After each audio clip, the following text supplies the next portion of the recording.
E aí eu sempre fui uma criança muito tímida. Eu costumo dizer que existe um Edmar antes da cirurgia de estrabismo e um Edmar depois da cirurgia para correção de estrabismo.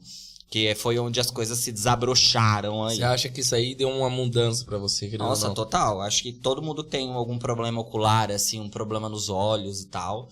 Sente, assim, meio tipo, tem problema de autoestima. Mas aí, em mim, tipo assim, depois que eu fiz a cirurgia, correção pra cirurgia pra correção, sim, eu lembro que o doutor virou pra mim e falou assim...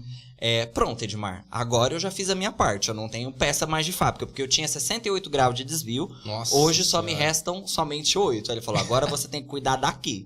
Então, aí seguimos. Aí, eu nunca imaginei que eu ia ser comediante. Sim. Nunca esteve nos meus planos. Sério? Exatamente. Eu nunca imaginei que eu ia hoje estar aqui na frente dessa câmera conversando com você e com o Brasil. E aí, a minha história com a comédia, ela começa quando eu trabalhava em uma empresa de telemarketing. Isso é a famosa, né? Exatamente, as empresas de telemarketing. É o grande tema, né? Exatamente. Eu trabalhava numa empresa e quando eu cheguei nessa empresa, eu queria crescer lá como eu cheguei lá com 18 anos, eu queria crescer lá. Virar supervisor, virar... diretor de marketing, porque eu sou formado em design gráfico. Então, publicidade... Você já era formado nessa época? Não, eu entrei nessa empresa novinho, com 18 anos. Caramba. E aí, eu fiquei 9 anos lá. E aí, durante esses 9 anos, eu fiz faculdade, eu me formei. Então, na minha cabeça, eu queria estar ali para crescer na empresa, para ser alguém, para ser um diretor de arte, por exemplo, que é um cargo que tem nas agências e nas empresas de publicidade.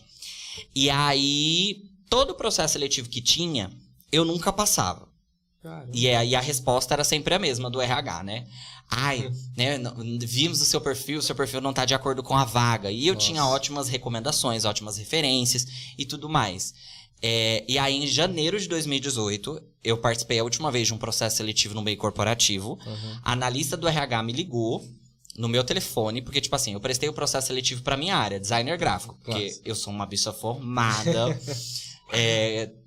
sempre tive boas recomendações dos meus chefes, você sabe? Tipo, eu sempre fui aquele profissional que sempre trabalhou muito e sempre foi reconhecido pelo trampo, né? Nunca babei ovo de ninguém, nunca dei rasteira em ninguém. Eu sempre fui destaque na empresa, nas empresas, por conta do meu trampo. Nunca fui de, tipo... Nunca precisou diminuir ninguém pra exatamente onde você queria. Isso, né? E aí, eu fui prestar um processo seletivo para designer em janeiro de 2018. Aí a analista do RH começou a demorar na resposta que ela ia me dar. Ela demorava na resposta que ela ia me dar. E aí, um belo dia, ela me mandou uma mensagem no Google Hangouts, que a gente usava o Hangouts na época. Ela falou assim, Edmar, você pode me ligar? E ela me deu o telefone dela. Eu falei, mas... Por que será? Por que será que ela quer que eu ligue pro telefone dela, pro celular dela? Estranho. E eu já trabalhava com telemarketing na época, né? Sempre trabalhei com telemarketing. Eu saí do telemarketing tem 6 meses. E aí... Ela pediu pra eu ligar no celular dela. E depois eu liguei, mas eu já era rato de call center. Eu liguei do meu Avaya, que é um telefone que a gente tem onde fica as ligações gravadas. Claro. E aí ela me falou que, tipo assim... Ela falou com essas palavras. Olha, Edmar, eu tô vendo no seu currículo que você é um bom profissional. Você tem ótimas recomendações aqui dentro. Você tem direcionamento de carreira. Mas... o gestor tá alegando que você não tem o perfil da vaga. E eu acho isso inadmissível.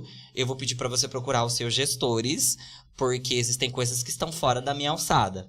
Ela não deixou claro qual era o motivo, mas eu sei que foi por homofobia, porque o tom que ela deu foi totalmente, né? Voltado pra isso. Exatamente. E aí é o que eu sempre falo, né? A homofobia é assim como o racismo, das pessoas não entenderem, mas você como negro, você sabe quando você sofre racismo, e eu como gay, eu sei os momentos que eu sofri homofobia. E aí eu fiquei muito triste, fiquei arrasada, né? Queria chorar em casa, deitada em posição fetal ao som de Sálvame do RBD. Né? Sálvame de la Soledad. Mano, desenterrou agora, exatamente mano. Isso. Caraca. Sálvame de la Soledad. E aí eu saí dessa empresa muito triste, tipo, porque eu falei, porra, eu trabalho pra caramba, eu sou um ótimo funcionário, eu era referência, atendimento nota 11. Sempre elogiado. Exatamente, sempre elogiado pela diretoria, pelos meus chefes. Por que não estão me dando uma oportunidade? E aí eu saí aquele dia, e aí um belo dia... Aí quando eu descobri, eu fiquei triste, porque, Claro, tipo assim, frustrante, né? foi um choque saber que eu não subi de cargo numa empresa por conta da minha orientação sexual. Você já imaginava isso antes dela te passar esse feedback? Não. Tipo... Você não acreditava, era essa Eu não acreditava no que eu tava. No que tava acontecendo. Por quê? Porque assim, ela me ligou no meu celular, né? Tipo, aliás, ela pediu pra eu ligar pra ela e ela Sim. deu o tom. Aí ela falou assim com essas palavras: você pode procurar os seus gestores, seus chefes, seus gerentes e tudo mais, porque eu não posso ir mais além daqui. E eu procurei os meus chefes e os meus gestores na época e aconteceu um plot twist. O que é plot twist? Quando a história volta. Eles acharam inadmissível o fato dela ter exposto que eu estava sendo vítima de homofobia dentro desta empresa, porque na visão deles ela não foi ética, ela ter me contado que eu estava sendo barrado nos processos seletivos por ser gay. Ter te contado toda a palhaçada. Exatamente. Na visão deles era tudo, tipo assim, ela estava errada. Uhum. E aí eu tinha duas opções. Sim.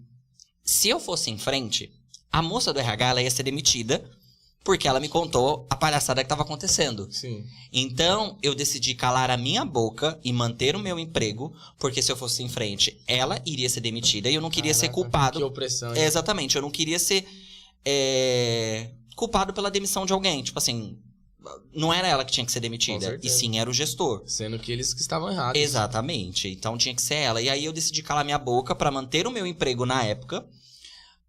Porque ninguém foi por mim, sabe? Claro. Tipo, sabe quando você tem que engolir uma coisa seca no seu trabalho porque você precisa do emprego? Disso, né?